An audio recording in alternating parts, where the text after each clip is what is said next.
ദൈവനാമത്തിന് മഹത്വം ഉണ്ടാകട്ടെ. ഇന്നത്തെ പ്രഭാതത്തിലെ നമ്മുടെ ചിന്തയ്ക്കായി ലഭിച്ചിരിക്കുന്ന വേദഭാഗം യോഹന്നാൻ്റെ 1-ാം ലേഖനം 2-ാം അധ്യായം 10-ാം വാക്യം. സഹോദരനെ സ്നേഹിക്കുന്നവൻ വെളിച്ചത്തിൽ വസിക്കുന്നു, ഇടർച്ചയ്ക്ക് അവനിൽ കാരണമില്ല. പണ്ട് കോസല രാജ്യത്ത് കള്ളന്മാരുടെ ശല്യം വളരെ പെരുകി വന്നപ്പോൾ അവരെ പിടികൂടുവാൻ രാജാവ് പട്ടാളക്കാരെ നിയോഗിച്ചു. പട്ടാളക്കാർ പലയിടത്തും അന്വേഷിച്ചിട്ടും കള്ളന്മാരെ കണ്ടുകിട്ടിയില്ല. ഒടുവിൽ ഒരു വനപ്രദേശത്ത് 3 പേർ കൃഷി ചെയ്യുന്നത് കണ്ടു. വനപ്രദേശമായതിനാൽ കള്ളന്മാർ ഇവരായിരിക്കും, ആരും തിരിച്ചറിയാതിരിക്കുവാനായിട്ടാണ് കൃഷി ചെയ്യുന്നത് എന്ന് പറഞ്ഞ് അവരെ 3 അറസ്റ്റ് ചെയ്തു. ഒരു സ്ത്രീ അവരുടെ പിന്നാലെ നിലവിളിച്ചുകൊണ്ട് കൊട്ടാരത്തിലെത്തി. അവർ പറഞ്ഞു, മഹാരാജൻ, ഇവർ കള്ളന്മാരല്ല, കൃഷിക്കാരാണ്. എൻ്റെ ഭർത്താവും മകനും സഹോദരനുമാണ്. ഇവരെ തുറുങ്കലിൽ അടച്ചാൽ എനിക്ക് പിന്നെ ആരുമില്ല. ദയവായി അവരെ വിട്ടയക്കണം.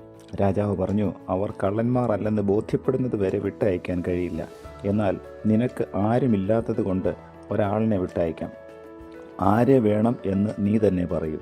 അവൾ അല്പസമയം ആലോചിച്ചിട്ട് സഹോദരനെ മതി എന്ന് പറഞ്ഞു.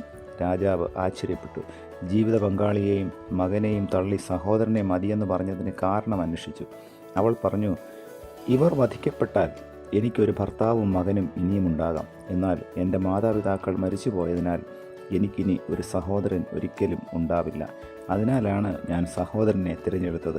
അവളുടെ മറുപടിയിൽ സംപ്രീതനായ രാജാവ് 3 സ്വതന്ത്രരാക്കി. അവളുടെ ഭർത്താവും മകനും വധിക്കപ്പെട്ടാൽ അവൾക്ക് താല്പര്യമെങ്കിൽ മറ്റൊരു ഭർത്താവും മകനും ഉണ്ടാകാം.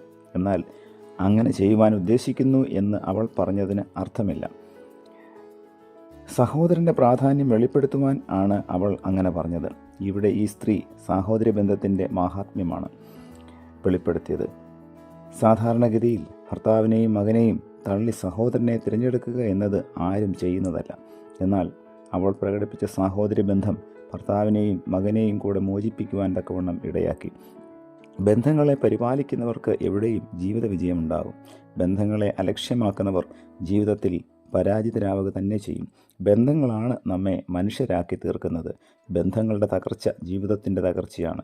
ദൈവം നമുക്ക് നൽകിയിരിക്കുന്ന പ്രിയപ്പെട്ടവർ ദൈവത്തിൻ്റെ വലിയ ദാനങ്ങളാണ്. എന്നാൽ അനേകരും സാഹോദര്യ ബന്ധത്തിൻ്റെ മഹത്വം അവഗണിക്കുന്നവരാണ്. സഹോദരങ്ങളെ ദൈവത്തിൻ്റെ വലിയ അനുഗ്രഹമായി കാണുവാൻ കഴിഞ്ഞാൽ എത്രയോ കുടുംബ പ്രശ്നങ്ങൾ ഇല്ലാതെയാകുമായിരുന്നു.